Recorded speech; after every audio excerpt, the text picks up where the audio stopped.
कहीं का ईंट कहीं का रोड़ा, भानुमति ने कुनबा जोड़ा। भानुमति दुर्योधन की पत्नी थी, जो कंबोज राज्य के राजा चंद्रवर्मा की पुत्री थी। भानुमति दिखने में बहुत ही सुंदर, आकर्षित, खूबसूरत और मानसिक और शारीरिक तौर पर बहुत तेज बुद्धिमान और ताकतवर स्त्री थी।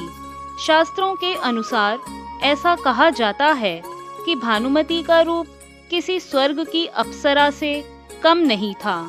इस बात का विवरण गांधारी ने सती पर्व में किया है कि भानुमति इतनी शक्तिशाली थी कि वो कई बार खेल खेल में दुर्योधन को कुश्ती में हरा देती थी। महाभारत की पौराणिक कथा के अनुसार भानुमति के पिता एवं कंबोज राज्य के राजा चंद्रवर्मा ने अपनी पुत्री भानुमति के योग्य वर ढूंढने के लिए एक स्वयंवर का आयोजन किया था, जिसमें दुर्योधन और उनके मित्र कर्ण, जरासंध, शिशुपाल जैसे कई पराक्रमी राजाओं ने हिस्सा लिया था। जब स्वयंवर में दुर्योधन ने रूप की धनी भानुमति को देखा तो वो उस पर पूरी तरह मोहित हो गया। स्वयंवर के दौरान भानुमति सभा में बैठे सभी राजाओं को निहारते हुए दुर्योधन के आगे आकर रुकी, लेकिन थोड़ी देर बाद आगे बढ़ गई।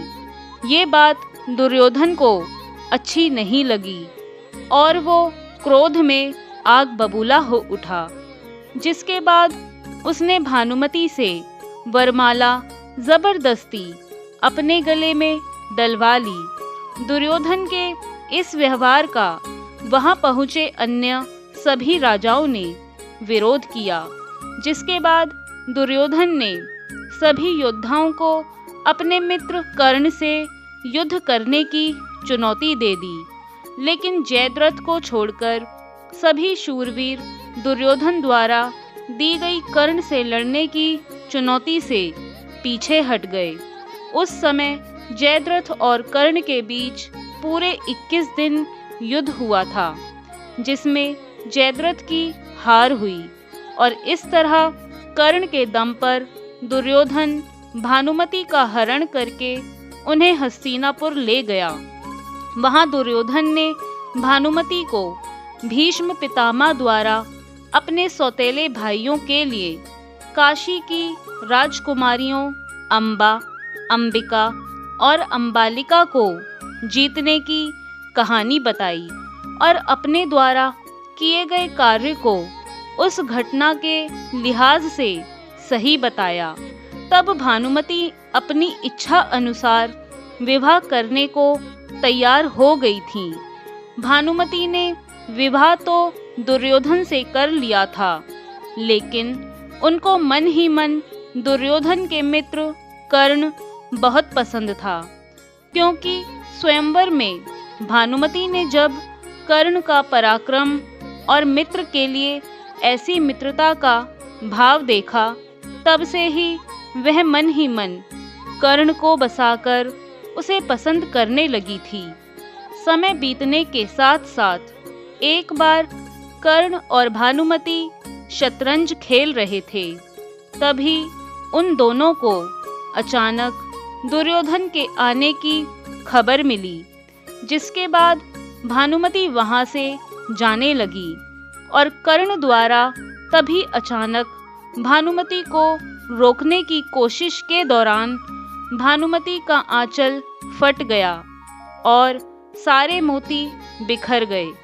तभी दुर्योधन ने कक्ष में प्रवेश कर लिया और वो दोनों दुर्योधन को देख लज्जित होकर सर झुकाकर खड़े हो गए। लेकिन दुर्योधन ने उन दोनों पर क्रोध नहीं किया और ना ही कुछ कहा, क्योंकि उसको अपने मित्र कर्ण की मित्रता और भानुमति के चरित्र पर पूरा भरोसा और विश्वास था। आगे चलकर दुर्योधन और भानुमति के विवाह के पश्चात उन्हें एक पुत्र और पुत्री की प्राप्ति हुई थी, जिनका नाम लक्ष्मण और लक्ष्मणा था। महाभारत के युद्ध के समय वीर अर्जुन के पुत्र अभिमन्यु ने दुर्योधन के पुत्र लक्ष्मण का वध कर दिया था और दुर्योधन की पुत्री लक्ष्मणा ने भगवान श्री कृष्ण के पुत्र सांब से भागकर विवाह कर लिया था। जब महाभारत युद्ध के दौरान वीर अर्जुन के हाथों कर्ण और भीम के हाथों दुर्योधन मारा गया और युधिष्ठिर को सम्राट बनाया गया, तब भानुमति ने कौरवों और पांडवों के बीच पारिवारिक संबंधों की नई गाथा लिखने हेतु महाभारत युद्ध होने से पहले वीर अर्जुन से विवाह संबंध बनाने के फैसले को स्वीकार कर लिया था। इस प्रकार युद्ध होने से पहले भानुमति के कारण ही कौरव दुर्योधन एवं उनके मित्र कर्ण और पांडव वीर अर्जुन के बीच अनोखे संबंध हो गए थे। अर्थात भानुमति ने महाभारत युद्ध होने से पहले अपनी ओर से कौरव और पांडव कुनबे को जोड़ने का पूरा प्रयास किया था तथा शास्त्रों में यहीं से ये कहावत कही जाने लगी कि कहीं का ईंट कहीं का रोड़ा, भानुमति ने कुनबा जोड़ा। आशा करती हूँ ये कथा आपको पसंद आई होगी। वीडियो पसंद आई तो वीडियो को लाइक शेयर कमेंट करना ना भूलें और अगर आप हमारे YouTube चैनल पर पहली बार आए हैं तो हमारे चैनल को सब्सक्राइब करके बेल आइकन को भी प्रेस कर दें। धन्यवाद।